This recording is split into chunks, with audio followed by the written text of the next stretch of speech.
Wakwaba mu atena sembe Coastal Television do degeta ne 514 adomara kwadom ne te ndaso tasebo ade nyame odenkona hoden da adom hen wama boje ne rida fruit sanmo kire ta kire meda bodwe me da na no asede ya ina edition ne din konkona emiam na yede na asede wanhwe ye ne bono na wanfa nte na wanhwe ne mumuye na wanfa nte ne wama ade chipot da meso ato hen ebusua yede ye ne yame ase yadabo adase na anepay center focus ya obi so yadama wo oye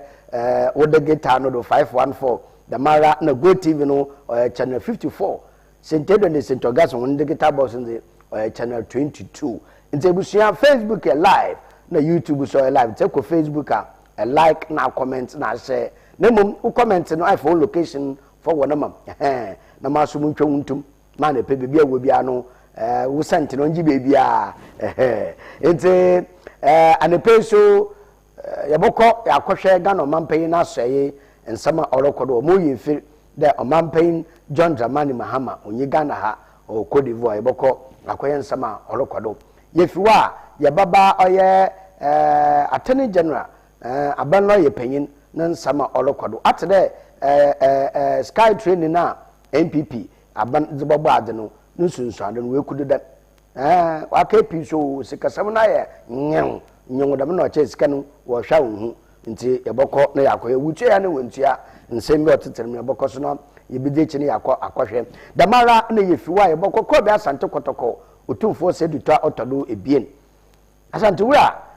pepe wa kasa odnafuti ama police mpanyinfo na ebena sam na oraka yebokọ na akohwe no so yefiwa na chi ya befie yebedin komokor ana ebie ebusensu totɔ ntanepe yebedin komok kakra na yewia yakoda obaka tanapod na sana na wotwabo ma Omar bin Abdallah abetrefom zenkomotwetwi bia wo no odi abrahu ntanepe be from kitikeku asorba Kofi Esuman yense nsaman ase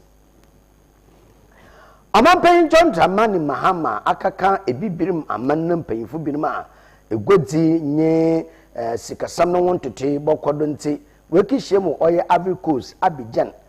ahinkrowa na eho ena omampan odin samu together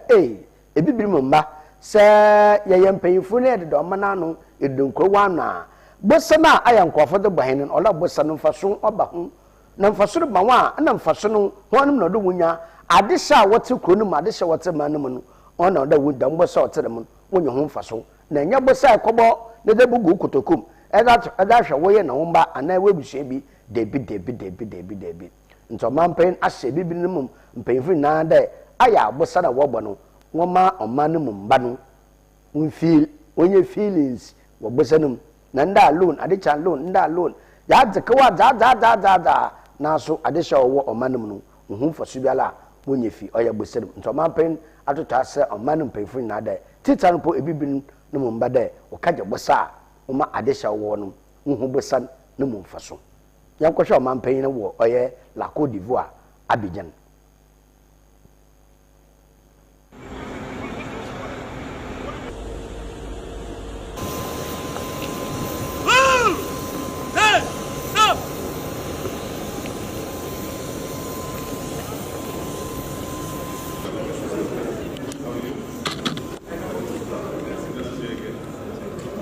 Please head this way.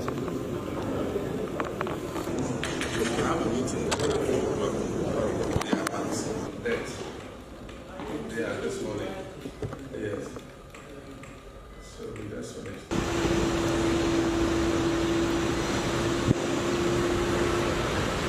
Good morning, Mr. How are you? Welcome.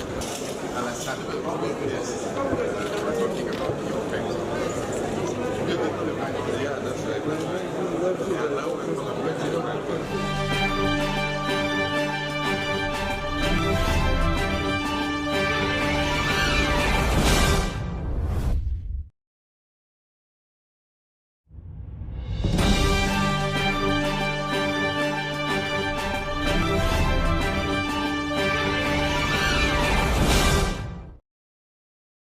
amampen ne mfanyin na yehwe bra odu oye Abidjan anada na mpanyinfa wo oye Abidjan wokehie no wo oye airport na wodi no kofie wo chechen edwuma wo bi di na no ono na edin kan kohwe na nsama omampen ka kana ase no yenkohwe bi. And so, what is the new debt agenda for Africa?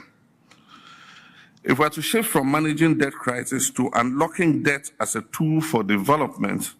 then Africa must adopt a new public debt management agenda that is rooted in 3 foundational pillars. And the first one is transparency and accountability. Debt should serve the people,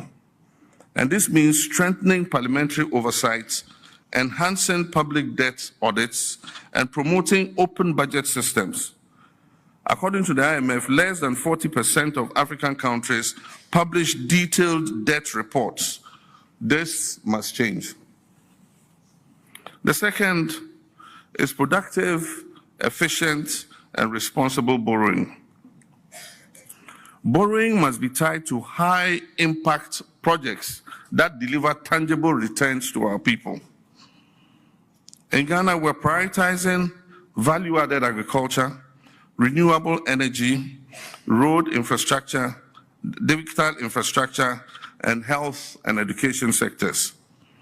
All these sectors yield multiplier effects in jobs, exports, and innovation. And the third is regional solidarity and global financial reform, the third pillar. And with this, Africa must speak with one voice to push for a fairer global financial rules. Credit rating agencies must adopt methodologies that reflect the structural reforms and the growth potential of African economies, not just penalize us for volatility that we did not create. Let us also build the capacity of African financial institutions such as the African Development Bank, the Afri-Exim Bank, the AFC, and the proposed African Monetary Fund to offer concessional financing tailored to Africa's development reality. So what is working and what must change? And in this I say innovation must guide our debt strategy. And I think Mr. Vilakazi and those who spoke before me spoke about it, Mr. Gatete. Debt for climate swaps can help countries finance resilience while easing repayment pressures. And Barbados has led the way in this, and Africa should learn and follow suit. Green and blue bonds must be scaled up across the continent to finance environmental protection, clean energy, and sustainable agriculture. Ghana is exploring these options alongside broadening the tax base, digitizing revenue collection, and enhancing domestic capital markets to reduce dependency on external borrowing. However, we must also acknowledge what is not working. And what is not working, the first is the G20 Common Framework remains slow and creditor-driven. Of the 5 African countries that applied, only 3 have seen material progress under this framework. The next is vulture funds and aggressive litigation undermines good faith and restructuring efforts. And the third is SGR reallocation remains far below the $100 billion pledge for Africa. These issues demand urgent multilateral reform, and Africa's voice must be heard at the table.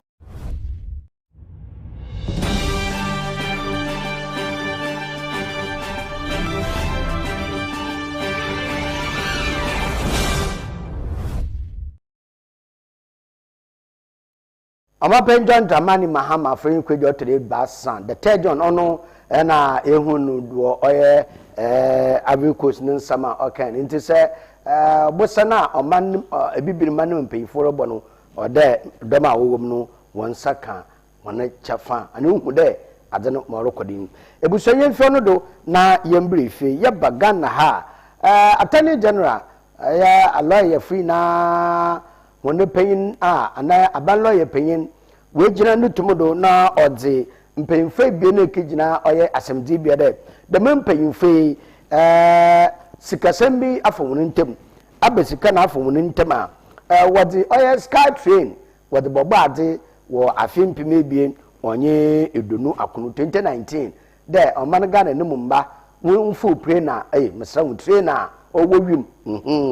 na trainer owo wim no e na worofo na sabu oman Ghana man mpanyifo ana pode wona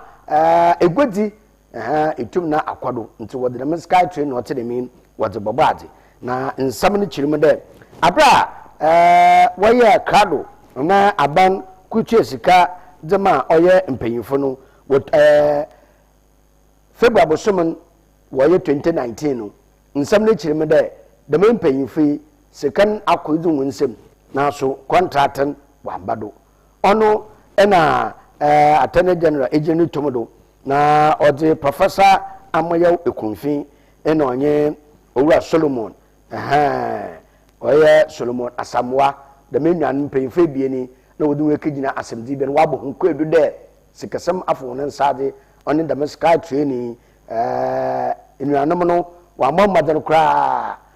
madan ba wa mbaye de wa man Ghana yahwe sika no bo nye sika bakra enwude sika no so na mawodi wekigina asemdi bia makire Accra High Court besi sere wo bonko edu oye $2 million 2 million ebusia nye sika na bakra enti mekese wadi owura Solomon Asamoah na onye professor Amoya Ekunfi nkano abandado no mu no mpeifa na woda no odonwon ekegina oye asemdibia na wegina oye oman Ghana makire criminal case enyo public property protection na wodun ekegina no oye section 1/1 nyo na ewo section 179/3A on your criminal offense act na wegina do na wodun ekegina oye asemdibia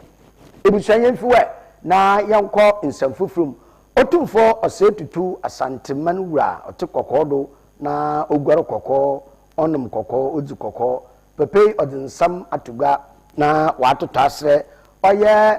police mpanyifo de iyide nsede nsayem IGPA teniye police edwuma no oye de papa nti awabe ya IGPA de gire wutomodo na yenhihye papa from police fo osande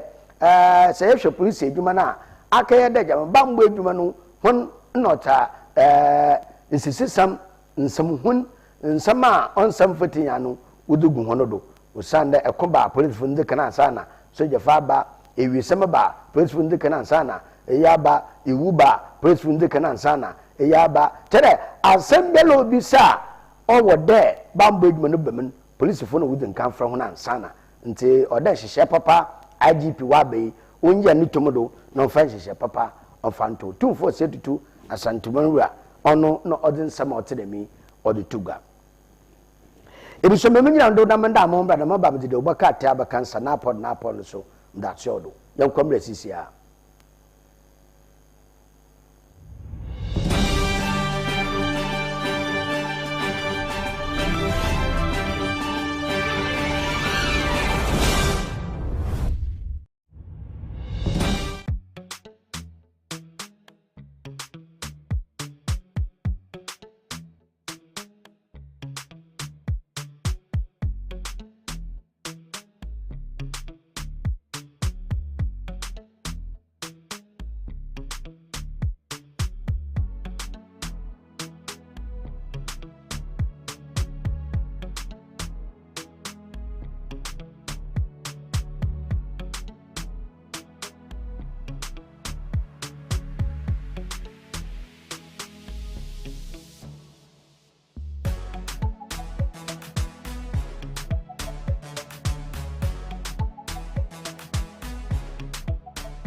Hello, this is the Cell Gift Shop.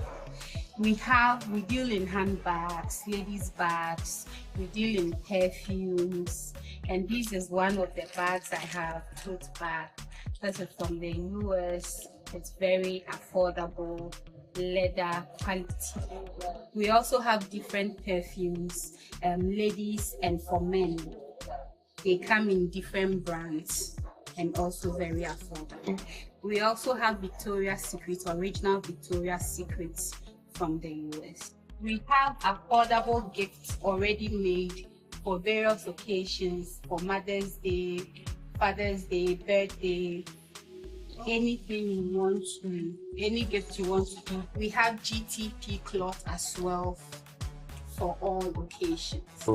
When it comes to the Cell Shop, we also have lunch bags, school bags for kids of all ages. We also have this beautiful customized birthday shirts for children. So when you want some, it's available. We have different tops,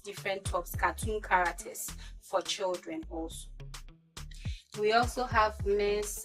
underwears, this Harrison singlet as well, and then we have boxer shorts, different types, different sizes, and in different companies. It's a nice cute bag for kids, for church. They can take it to parties and all. It's all available at the sales shop. So when it comes to catering, we have these shafting dishes and then this dispenser for rentals. We take food orders for different occasions, weddings, engagements, birthday parties. So we have these also for rentals and then take food orders as well.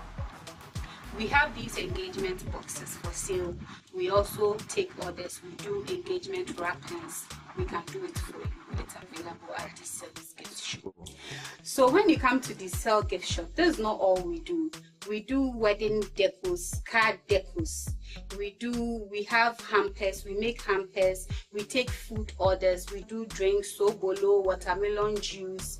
Anything you want, we will be able to do it for you. We can help you plan your wedding, plan your engagement, how to make the design. We will do everything for you. The Cell Gift Shop, a place you can rely on. You call on us and we will deliver. Thank you. Graduates, I can one way Kosa TV 514. Ida wa obu asema obu na wa bijebe to kraken nemo sa hwoda na wala I kill. Thank you.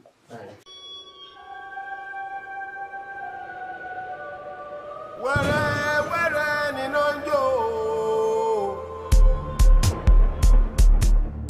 Yo, attention, I'm a penny your medical. One for fire service, now I critical.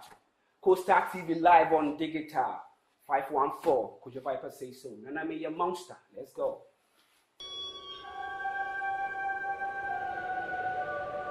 Where ni nonjo.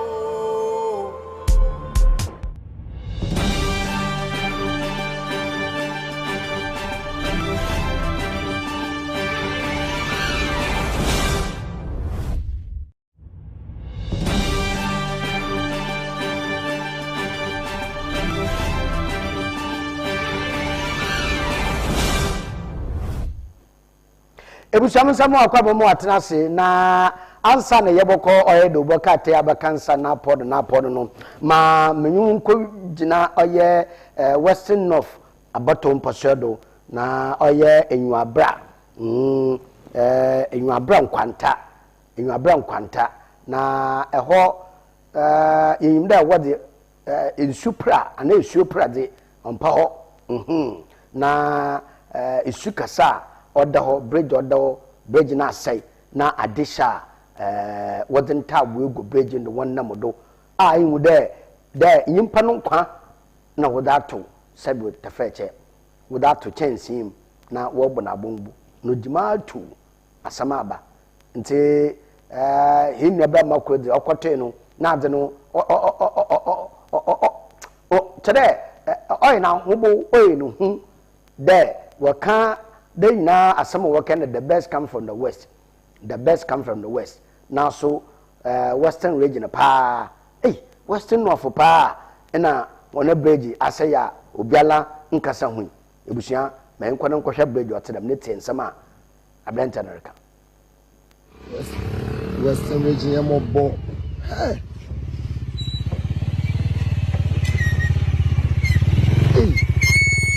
Masa be faso faso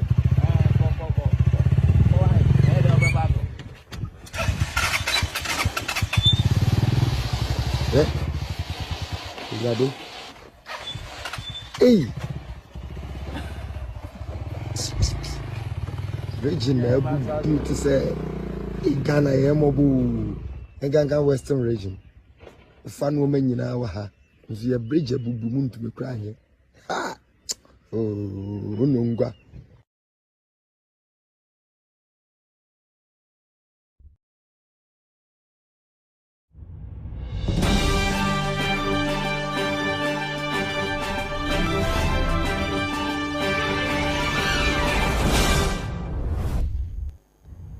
Enti se onya bandama na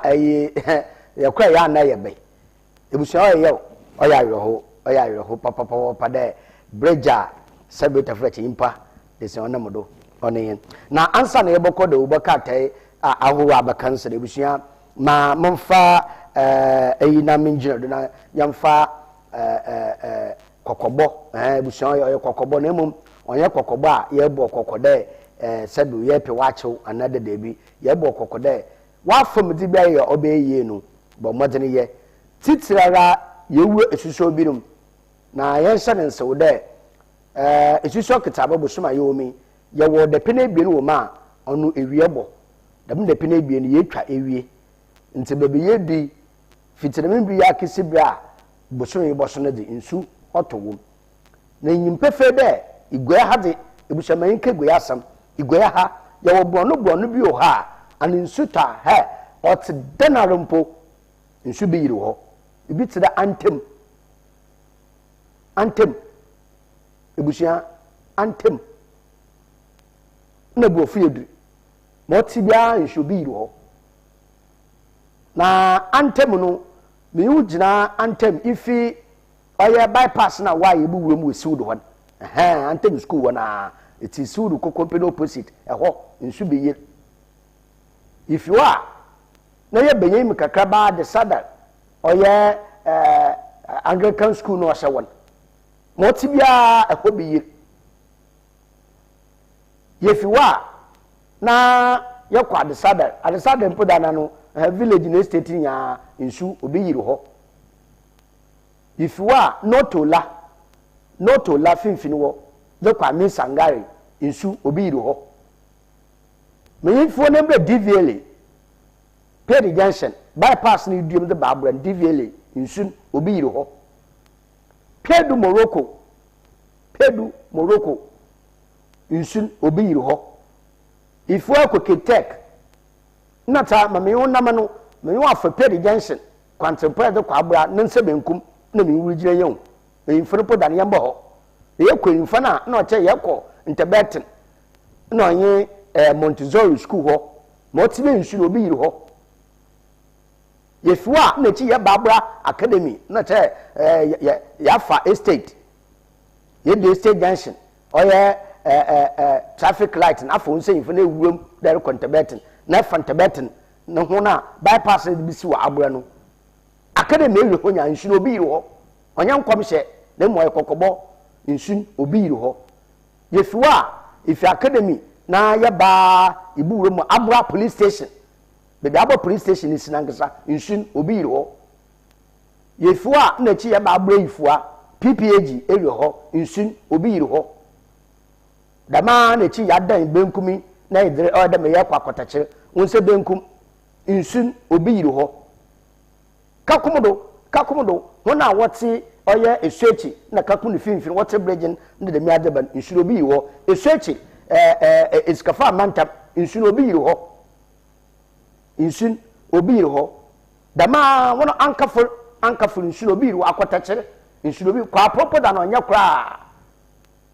kwa pro ikono so no poda na no wo ye mobers bia kwa pro nsun obi yiri ho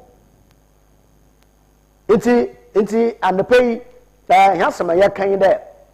nyimede atibe bia nsufa ebusuan hyase na gata na nsufom hyase titim tetetia gata na nsufom no ebusuan tim na hweye ne wure bia la wabese gata ne mu no yeyimfim ansana nsu na sifom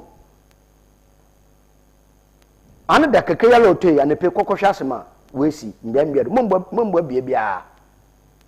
keke ya moye ya ampo yɛnkɔhwɛ asɛm a wɔasi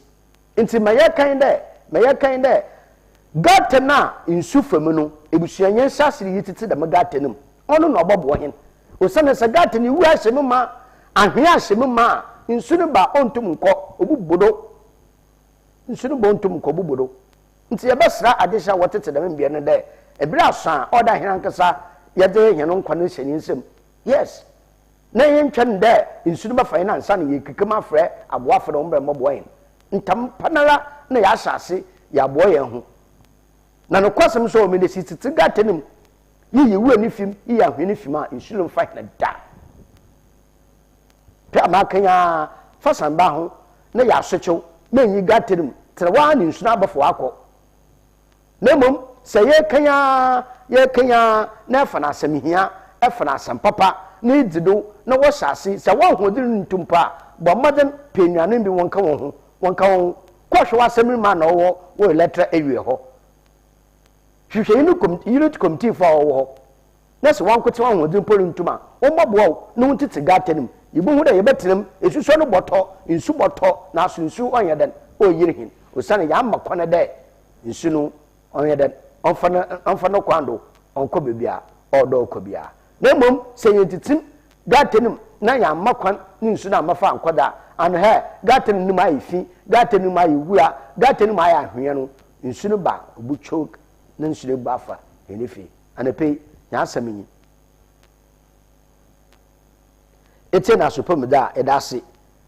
dɛ yɛbɛyɛ mahia nyinaa no yɛn ho atɔyɛ ɛkyi ma yɛnkɔ da wobɛka atɔyɛ a abɛka nsa anapɛ na apɔdo no mekyerɛfoɔ page no ntitenyi na yɛndze ho nkɔmmɔ kakakra yɛnhwɛ ɔman Ghana bebe yedu na bebe yɛrekɔ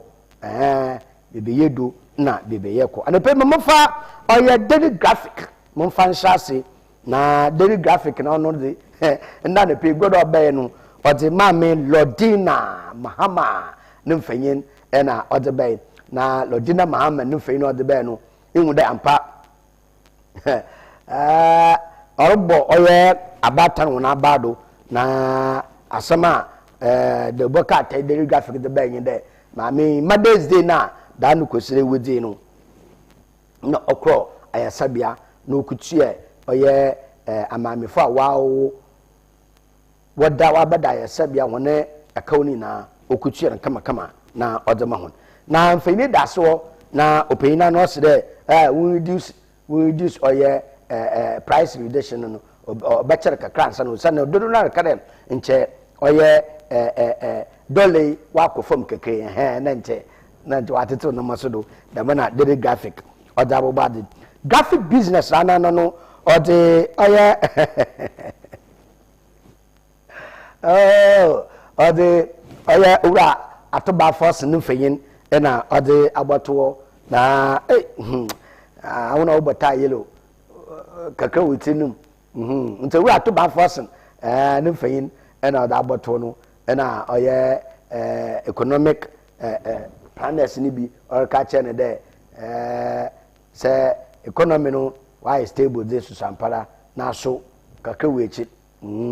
nti obi hia ɔyɛ nhyehyɛ na etum akɔdo yi nti ɔno fɛ yi na ɔda bɔ the Ghanaian Times na no say eh asɛm bi yɛ si ɔyɛ Malam market aba asɛm na ɔyɛ wakɔda ɛkɔ beebi a wɔda ma dɛ nkɔfo wɔfɔ ewa ɛkwan na wayɛ beebi a nyimpa ɔdɔ ɔfa beebi nyimpa ɔdɔ fa na wɔde ne mesi so a wɔtɔn ade wɔn ti nyimpa ɔlɔka fa car kwem eyi nsɛm a Ghanaian Times ɔda botu gɔdɛ dɛm na nhyɛ ne nso a asɛm a mbiribi osi no sɛ car ɔtu free ne brake tom ana dɛ asɛm bi basisi ala ebusua ayɔwosɛm a yɛbu hu no wɔ Ghana ha yɛhu jete ne yihu bi da osan dɛ kwana egodefon wafa beebi a ɔdɛ nyimpa fa no sɛ car true for this is ala obukum nyimpa pii ɔne asɛm a de oboka atɛ the Ghanaian Times ɔde abotugwa daily guide oboka atɛ n'enyim no na ɔde chief of staff na wafrɛ ɔyɛ Samije Mfi dɛ Samije Mfi bra bɛnum ntofo paa na awo sɛ dɛm nkɔfi ɛnam na eri bibiala o da hwe sabe man kan chere ma anya papa na mum ya papa na wo papa ya rehwe man fa camera ndu weche osande yere kwa yere bayina no atamfo do so atamfo wo do sesen adofo no na mpoyu na important na chimpo onyu na die mala nchewu mo position wa abafa nti chief of staff no wotu Sami Jemfifo na manker oye honorable Kennedy Akompra kun Japan nkanu behye bugoyi wo ye Asen Central na no fe no do papa resro manker no sro si unya de arimi ye wa nas abentien wa tete ne papa de kijam wa panakaw 18 million US dollars. Manker ohumoye why bobo manka bobo na da ni wo kwe ya kota amadu wom what so count do 500 repair so manker ni age papa wada oye kota wa American court wada wa se papa polo 500 ebe 500 ma mun kofie mba nti ahona na manker oyi to bam na otu akaw nti onyare mrio oyini nya asem bio defamation wa kan ewie nti oniyen ebusia yakọ the business analyst no so or the mankra yame na adom ma 18 million what 500 nfeyin or the soro na what the economy fee ebisu no feyin that to no kind of reduce oye to namado osan inflation no okofom nti inflation sidi no na ho de na gina soro na no to namado fefe manama onkoye Daily Searchlight na also one suspend oye Sami Jemfi Daily Searchlight also one suspend Sami Jemfi pressure group bi in a what the dimension what the magano man paying there Sami Jemfi one suspend na jumedo de ne de nya jumeda also yin we a public figure so nti wo sheda anyedam na aso na ndi simbebu ni bi watu ejinam wo oye forest commission do o kaza conscious nkofo ni wo kai wadan eti no so no fein order do bo captain nanyim ho akwanhye bi osi enenwure oyedin papa na tracks ibasa papa na wo bom unya akwanhye ma Ghana National Fire Service wa bia oh ne wura oyo papa na so be ne den enya bansa nti ono na the Obokatai the Daily Searchlight or the Abobade ebuso yeko oye the media no lo oye 25th Millennium Excellence Award and also or the Aba the 25th Millennium Excellence Award no wa bom pefi bu na about there wa ya de papa nti no so nyebi kana the national enquiry de Ghana man paying na order to na nkofo na yim de obiara set blame obiara set blame say ere ya de na waka sauti ya ana waka sanwa gitum na hwede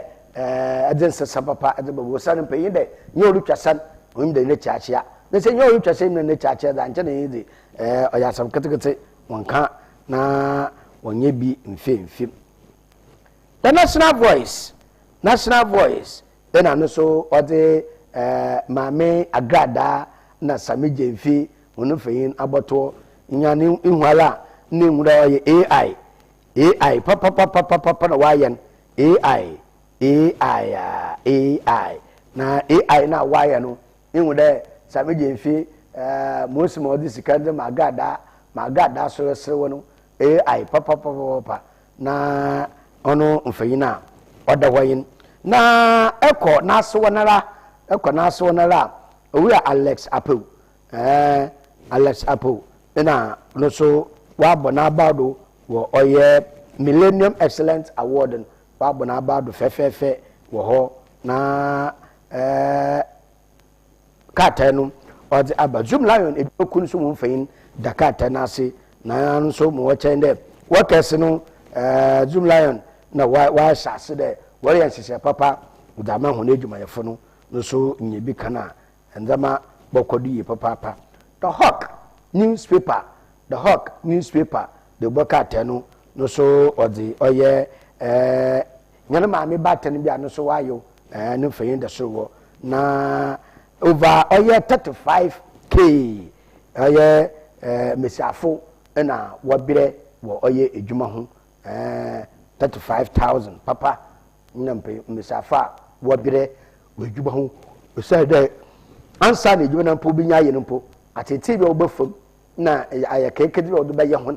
na mpo obafam edwuma na mpo mu ememi ankete na why star da ma na cha wabire ansa na edwuma mpo wonya nti no wonsa na do bokate no odi aba na maame esre owusu no so do bokate de no fina na abada oye nsa benkum wo msa nsanyfo na mo chai nde ma meso wuso na asman nde nsusu na wonfa oye sombon wonfa mbro owura na the former president na adedanko akofado nsusu na wonfa mbon nti no so no fanyin na oda oye the Hawk newspaper na so wan ebusia yakọ the inside the inside the bokate na maame eslo owusu na sama orekanu osi 2024 defeat no epocho unsusu na ombo Ghana manpayin dadawon ombo no alapai nti owa donjinapo nonye swafa ohwe womusua do wonsam ni na webu premo the inside the bokate numu yako daily analyst Professor Yaw Amoyo Ekunfi Professor Yaw Amoyo Ekunfi ono na nkanon oye Ghana infrastructure fund na nche wodi bisi sky training ono no ebo chairman na wodi ne kija asem di bia bo chairman na asem anyi de so approve kana na oye CEO na report of the ben no wigina do wa approve sikan with the man nti wodi ne kija court asem ni bo abon kwedu na kweda wa abon na ta kweda nemu oye drankasa nti se bibi otere mbokoda obiye na odi ewie peye dodo nti ono na Professor Yaw Amoyo Ekunfi wodi ne fanyin oda aboto de wa abon kwedu yefi ono da owe edubu ahen nkano BN9 kwanchefu peina odano no nkano BN9 kwanchefu peina odano no owura oye edubu ahen feina oda bada hon na no so achirem osi hey ya gudo we arrested ayo into so contract bia oje Ghana Water Company Limited wono contract bia oje no musika saman o mo aka yenti wasana achim da masam no enti ma na ye kwanna no so ba nye enti no so onno o mun Ghana man pay wa promise that obasat oye 80 billion debt by early 2026 hey acha man Ghana kawa yade no o man pay na oba no ba de by yaboko 2026 de na dam 80 billion na Ghana for kawa yade no na o man pay wa settle ayo ba fa abakwando ayo nche na de konbia the so many way to kill a cat papa bi kan nti no kono ba for da obuche da ma kawa te da ma no de oba for do na we che da ma kawo no na abano so na wa present oye police for wana ahena with the cooperation no da daily analyst nsa benkum wano enwura ampa the bokate no another man paying John Dramani Mahama nwa abiri papa nti government na wa present the makasi nya other Ghana Police Service the one je na onfa yin hunu adwuma ne fani do sami jemfi na dollar okache na wansam na mdanyim bi olekada eyede sami jemfi na eyede wa pacha da na noye oye papa na chapa ne ye usande iyi na omu de sebu tafecha na adwuma no oso enyin ebusuya the new center the bokate no ode hona wa kaja award won fanyin na oda boto na okade city at 60 from 1 to 1.17 no so or the aboto fe into minority leader no way is concerned or red flag that my presidential power it's no so the work attend the other by Professor Yamuku Ekufi no yin Solomon Asamoah when e bien no mfanyin no ogwaso won was 2 million sky train am you confin on yin Asamoah we face try chewa odun ekigina asemdi bia wo hwehwe asemnum na nsam no akwado Dr. AJ no we win Africa achievement millennium awards no so Dr. AJ ni mfanyin na o okita no kopo ana okita na plug o che nkoyimde ayenede na Ghana man pay na also over 80 billion debt no we choke energy sector also oba no bede otuba nkere yewura afempime bi onye edonu esenum 2026 de na dam energy sector kawo de widen na wa clean na odi efio no so no feyin ebuso ko the delegates de boka tenedi oye opeyina na nchanka no da bia na ya no oye owe edubu ahen na no so no feyin odo na no so wodne kenya court nti charges in the ba na wodre ba no national security na no so wode wode agbano no wasan wache over oye ndema orokodo na wode opeyin bi ne feyin abada ho national security na no so osi we kunyimpa baye enum wo oye nsawom ebe na asam na obaye no so ekowa inye ananye de boka teribia ibu da orokodo atani general na wasan asesaw oye professor Amuyekunfi no onye oye owura Solomon Asamoah odun we kinya asem de bien ebe na de na oye 2 million US dollars oye sky training no contracting nkonke yiwano ntino so odin feyin na otedam odaba mara bank Canada compare kwa Japan na no so o kede na 18 million no wa atdo wa ba 500 na arimi ye wa nas on sheda anya ne do papa on sheda it's out the boka tero or the aba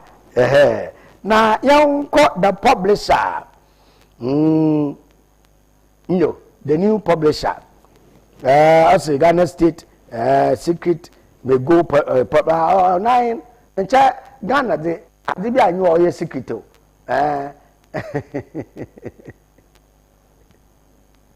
Adibia you are your secret na mbreyimi bi na oreka da masemi de kire oye mpanyimfa wakachi oye edubu ahen de iyi say asira kachina amar Ghana de bibi anyo your secret motibalan nsam no obaba na police no arrest oye continue bia otukwan na odi etu na bullet wom odi shanu odi kogonja adana asema mekan ibinyo ilu tukwan kogonja Ghana here gonja apa yiso say apa west etu shon na bullet wom edi kayedan Iwa, azakadan. Na nsawom abanka chepena we fofor. Ono ina onso odinu fanyin odi aboto de obeka tanima. Wa kirem pefe de odi nhwehwem fine transparency no de be n'edwuma wo nsawom adoje aboto mposodo ho. Osande so ya na dama na no kofo ba ginedi. Yo se America inda nanu nso yebaya yebohwe na ya hweda ana na de be yedwuma ana lemfa yedwuma ebu so the daily statement na ode mana mawafa akompra kwa Japan ne fei na abotanyim ase yide na akoma atone yem na wa aja atum na ampa atembo ubu ne de afọ no kwem nti banker ne yaje papa waja atum de atemundi ne yaje Joe Gatti ina no so ode agebrao ode ma NPP amanye kunu mu mbade umanyi de umonkofom umonkofom boko na NPP amanyeku on side bi on side on side kra na Ghana Mampen nkano Mampen nezechi otu frankai ode ma NPP amanyeku na hihye bi a ode bobo ade wo bra na owo abanemu no o se Canada na Namibia wa aba na wo bafa na hihye a otedam nto wo the Dr. Mahmoud Bawumia mfayin wo that so se Canada Namibia no we take course from Bawumia's economy renovation na ta Bawumia economy na hihye ode ba no ebusua ebinima abede obana we ebusua na wo da konso wo da kai hono de nti damna oti Daily Post ena wachem the former Director General Zema oye BNI Kobna Edubu ahen na wasan wachele bio wasan achele bio ono so Professor Amoyo Ekunfi ena onye Owura Solomon Asamoah wonso wonfayin ena oda enyim wono Ghana Mampen na no so abra okro oye Cote d'Ivoire na ohye mpayifo nsedan seyem wo teacher fe lawyer de onosi MPA was sanction non-compliant oil marketing companies na woye no MPA lawyer oye Kobna Tamakuru Tamakuru no oricheme de motibia no National Petroleum Authority oba sanction oil companies a wonyi ye no wono ho sam oho ntebusua nyedo boka ten be kana ndaba bokoro da Chronicle for ina da ba no ebusua Owura oya Eugene Buachi entwi na ore ka kire NPP amanyeku no mbede 2028 se nkwimzi baba ojire ho ma abade nkabom a obo mpanyimfu num no mo 2028 nkabom aye anade nkwimzi aye NPP amanyeku no honde na asembisa yin de ana eso wonara ko ho ana yenyim wala hwe nemom ono Owura Eugene Buachi entwi ono no na de sredin ohun da MPP amanyeku no ti nalan sabo te fecha wakaka wono ho nti omomode na onye ayeni no so why ready pa da mu 2 million de $2 million na what the best sky training na sikan ehu bi wafa no Professor Amoyo Ekunfi na onye Owura Solomon Asamoah ho ebienin CEO na board chairman sikan wa he namri bisew de boka tai the Chronicle na oye wodukija asem ne bia wo bisa nsama otedam ebusa the custodian ina no so Canada wa grab oye Dr. Mahmoud Bawumia ne payment system bo oye ndama nhihye adobo badon onin akem akokoso na wa celebrate oye legendary Nana Asare bedi akon otodo ebasa wa bona abado na wadna hinchew oda hye nti hu de bokata na orkodo na nsewom adrejiri MC na wa approve wa biro wa biro papa na wa approve na ewe yade na ta moti bialen awoboa ma fe periye na nhwehwemu fan ayedwuma na minority what the nsembi abotogwa Ghana Mampen nezechi ena onyim be shebogo mpanyin da mpanyin fa yekesia humu bi anyi Ghana ha mpanyin fa yekesia humu bi anyi Ghana ibusua se da masemi obaka ya da no de woda no maka da masemi wa da sesiare ya yete omanyimi ye mpanyin fa woda no ina mpanyin firi nya ha Mampen nyiwo nezechi nyiwo so ni nyiwo nezechi no ro hwa nim onyiwo nezechi nyiwo no mbe shebogo mchiame no ro hwa ne su nyiwo ofimre shebogo mchiame da na bedechi ntum hwe odo wo koye chief justice so no so wa suspending ntim poli ya acting na sisiale o tegwo de Ghana Mampen na acting de abade na obeye nti se ye nya ahuna sabi tefete adwene papa ohuni tirim nya wona sabe to feche o ma no do wona akomum nya wona sabe to feche wo wa akoma fan a Ghana ha nte fiti jude ya de besin da wukwedi nte nya asam papa no we so manim o sande yes yere kan bi pia butumesi yes bi pia butumesi nti de obokatai oye the custodian nano or the ban nano or say minority no we expose about no breach of constitution. Yes, so a breach of constitution. Na minimadi ye bodo mesuko na de monko be ye dinim bi do oba ye bodo mesuko pa o sande o man pay runtum tukwan wa be o man na de chiri nyi ho na de chiri nyi wo so o the speaker of parliament no ro hwechi me ka pa o man pay kofo na bedo the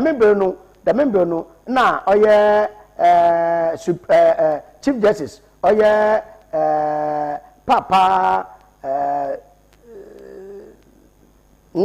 chief justice is this Hughes or something yeah bibi them no ye chief justice no ye or speaker of parliament yes nti ono no hwechi mekepa the member no po obbo apro wogwe ha aha nti na o man pay ni nyiwo na zechi su nyiwo nti speaker of parliament ono na obeye obetire gom ma obuta no mo bi wo oye igwe ha wabra no de obi gina o man pay na name no obi di dwuma bi but no call me there the monko fe ba san ye kan wasem nya hu bi anyi ho mo to da me mpo be chief justice we no so po nyi chief justice was suspended nti essentially atena nti ateni na ebusuya ye kwa na yereba ateni na yereko ana yereba nti nukwani minority nsema wo de aboto enyim wo de custodian na de minority so wo de aboto de custodian osi abanan why a breach of constitution na say a breach of constitution da na nombra ya bompai o man pay nombra no mbi ya no amman pay nombra no mbi ya no hwede asem minority kan nanyen ana ochia na so tedema no wakan da moye ebusuyan ko the new crusading guide na no ode oye manka kompra kwaje pon fein oda barimi anas manka arimi anas o hwe mankre manhwemim kra manhwemim kra de bokate the new crusading guide na aniwa anas hwe mankre o friend po de bokate ne che o friend mankre man from kra nti bank wa hwe ne or motion baby ma hwe benyim nti ma ko $18 million emi na do mo bi 500 da abahwehwe yin biwa ma mo hwe mama from kra na man ko we ni atonche na eja o le hwe na afa nti one no ewe do gate no feyin da so na edubu ahin nye owure edubu ahin so no so no feyin do ho na no so de papa do so no se edubu ahin sika onye no de tokas Mahama President Mahama nti se wasembia MPP inside no we read the issue no wadaba na se me bedi ehun oye no kwar ana oye no kwar jide embibi baba na unity we leadership no mu no na Eugene Boachi entry no so no fe ni da so no oreka che MPP amanye ko de wanye kuro tom wanye kwar mandama onye ye mfama MPP amanye ko the informer na Ghana campaign wache me de say ye the kawa ono nchere mean di kafu po didi Ghana campaign fe no odaso won na wokọ oye conference na orechirem that the ko be di so sampara na so akobobosa mankofo no nya won faso won kofo no nya bosan no won faso ntino so ona de obakata the informer or the award we are to forcing na onye opinion lawyer bi na no so odi no fein o da to de don bro cd eti ayo guta guta peyina o da no ona o she atare buluwun enye waji ni chichi kamadama no se de cd na enala ya tere cd na ejine ye nti yi de husin obi je onye wa se sidin otumi je wa bosom kora gutafo ra wo eto na mado na nde baasa na we jira fa ko na ade chala iwum wasan kosora anye djuma nti gutafo na wo ka kire atoba force so afa o hwe sika sam do de mapa so wada de we jira wa na no monye ho kakra onko bosumi baasa onko bosuma anan onko bosumi enum ebe hina ta ndama obeye it is otumi jana ne mabusumi baasa no gomda aba Ghana yi yayin o se ndam busumi baasa anda busumi baasa ba botoro ba busumi esia ansan ya san afafa nti mu na ndama orekọrọ mo biaso na akoma otonyem ntinta ye bobo mod ya me be ya adom ma ye bokwa bokri ikiti gbenyade aba na sidi ndede ye ma obi edigbo yema na akoma atorim na se obere mana ne basala abasene ko wasane watoda on sedara owie peye nti busua ono da oye dobo katai odi abakansa no ebusua ye ko Republic Press membe do so ya bi ye oh agori ya dawon na de sakontify Republic Press all the professor am you confinin fanyin na other boss we charging over about the sky train deal no prof saji tum na sani da na no e bi sele sky wa you know nti oninyin sabi jenfi na ba ba de da wesin e bi din sibi o da na fi do be ya hwe ye papa only chase kan ma mo sedum po ba ka chofo nsa no to na video sabi jenfi ne fe do that's one na edubu ahin na ose de freedom card short adama and wasana achiri bio yo nti ebusua damana de obakate the Republic Press na de obakate obakansa de pesu mede besi bamfa aseda so nkomfa ma wonya bi na hwe pass the face ewo oye Facebook no do wo University of Technology Indom University of Technology Pax yere wase papa akoye organizer Jabless Edu wona ne eda wase anteka so a anteka so waso US yere wase papa na eba degeta no das da sonko onkomo wo hwe ni na hono wo oye asirifusu chifu presso agbodunko mankesim short pond wini bana kasoa eda wase papa ebe kepko sahada